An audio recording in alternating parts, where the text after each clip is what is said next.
have told this story on here before. In actual fact, I just got a memory of it.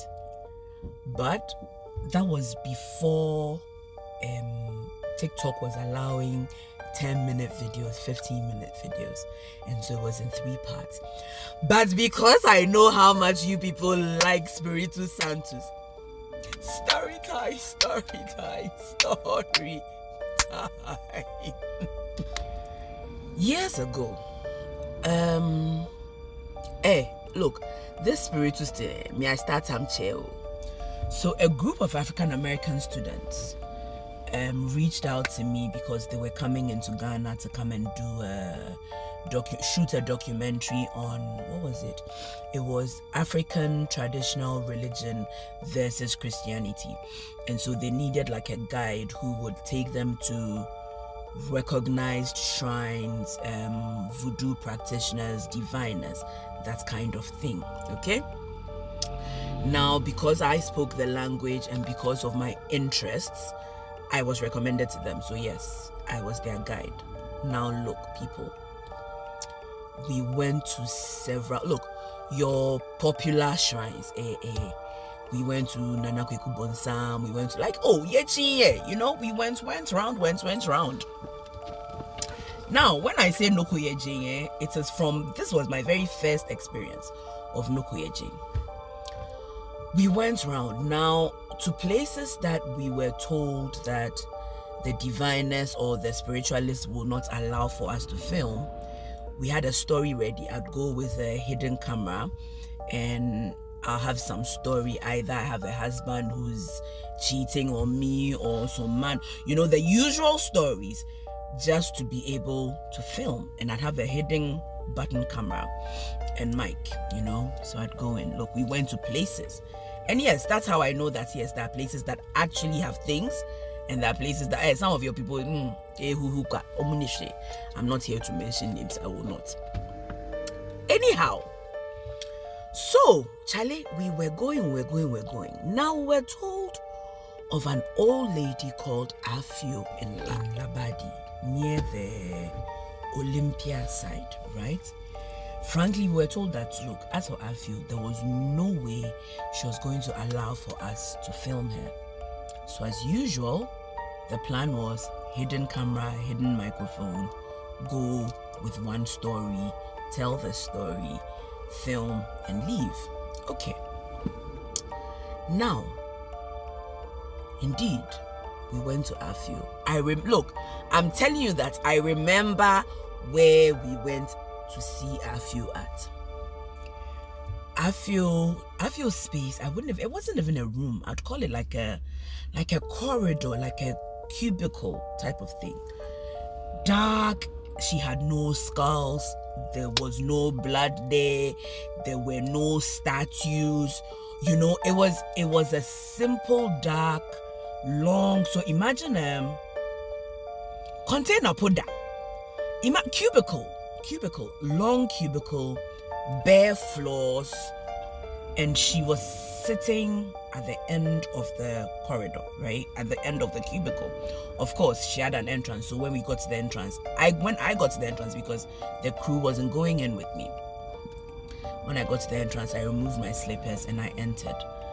She was sitting at the end of the room, bare floor. The floor was, and I remember very well, the floor was damp. Like it wasn't wet, but she can't ejo. She herself was sitting there in white calico. You know how the woye are the traditional Ghana priestesses, how the woye dress. Okay, so she had the cloth around her. So yeah, she had her cloth around her chest. She had her hair gray and black, salt and pepper hair, beautiful hair. She was a beautiful woman actually. She was seated there. Her hair was in 4 braids. 1, 2, 3, 1, 2, 3. Okay, 4 braids. And she was just seated on the floor there. And then when I entered, and people with spiritual inclination will tell you that when you enter certain spaces, you can tell when there's something present because the place is heavy, jemechi, right? So even though she had none of your usual idols and statues and blood and skulls and none of those things, the place was heavy. Numia like, look, Jemechi, so you knew there was something. So anyway, I entered and I greeted, and then she offered me a seat. I sat, the usual amamre, and then she says, oh, Nga bonye, like basically una free coins, so you're the one who's come. Welcome. What is your story? So bear in mind that the hidden camera is in a button here, and like legit, everything is recording, right? So just before I start to tell this lie that we have prepped as the story I'm about to tell her, she says, wait, before you tell me why you are here, I must tell you that the reason you think you are here is not the reason you are here. I'm like, She says, yes. And the reason you are about to tell me that you are here is not the reason that you are here. So I shake small. And she says, would you like me to tell you why you are actually here? All of this interaction is in Ghana, right? So she says, would you like me to tell you the actual reason why you're here? Or do you want to tell me why you're here? By this time, I'm so shook. I'm like, yes, please. So fine, tell me why I'm here. People. This woman proceeded to read me. Look, when I say read me, I'm talking about she told me things I had only thought of at certain points in my life. Things I had never verbalized. She spoke to me about my miscarriages. She spoke to me about incidents from school.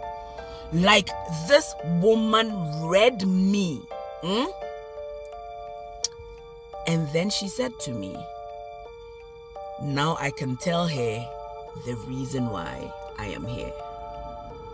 In fact, I couldn't tell the lie. I said, I told half a lie. She laughed, answered my supposed lie questions. Me. And then, of course, but just before I was about to leave, she said to me that when the time is right, because we spoke about having my child, she told me that I will have a son. Bear in mind, by this time, I think by that time I'd had about 3 or 4 of my miscarriages already. Okay? So she said to me, you will have a son. And your son will be, she made all sorts of proclamations on the son that I would have. And then she said to me that when the time is right, I will come and look for her again. She said to me that the son that I would have certain features, certain, for lack of a better word, good abilities, and to not let the world take it from him. Okay. Now, when I left Afio's room, remember that I had been sitting there for over an hour of this woman reading me and telling me things. And basically, then of course there was the part where I told the half lie because I couldn't, yeah. So about an hour of me just sitting there listening to this woman with the camera and the microphone running, recording.